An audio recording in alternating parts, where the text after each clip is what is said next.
thought of quitting far too many times, thinking I'm not good enough, I don't have anything to offer, comparing myself to others, struggling with the roller coaster income. I'm just not sure I can keep this up. Others are so much more successful than I am. How do I know when it's time to quit or just work harder? Yeah, I mean, this is a really big question. I think especially for moms who have kids and it affects their family, for dads who are trying to support their family, it's just a really big question. Oh, and by the way, our listeners, we are your panel today, Mr. Nate Tucker and I don't have that in the script, but we probably should have said that at the beginning, that they're going to get stuck with us today because this is such an important topic, and we just wanted to make sure that we covered it the way that kind of we wanted to cover. But you know, from day one, I think there's been very few days where I haven't thought, is this still the right thing I'm supposed to be doing? Right. No, I ask myself that often. I'm like, am I on the right path? Am I actually helping people? Am I helping people in the best manner that I can? What is going on?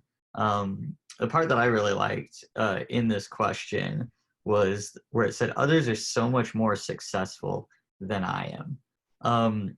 I think the biggest issue that we have as entrepreneurs is comparing ourselves to other entrepreneurs. We'll look at them and we'll see, everything that they want us to see. They don't show off their messy back ends. They don't show that they're on that roller coaster income as well. They don't show that they feel like they have nothing to offer.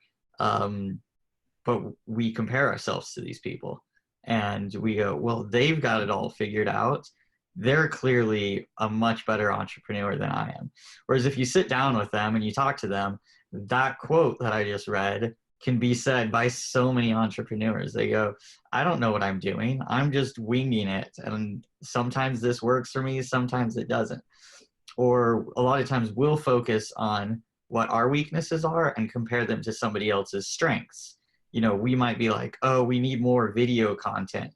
And so naturally we compare ourselves to like a YouTube star that has 1 million followers. And we're like, oh, we're so bad at that. But guess what? The YouTube star might be horrible at Instagram, or they might be horrible with making phone calls to local businesses, or they might be horrible with accounting. They might be racking in all this money from ads and stuff, and they don't know how to manage it.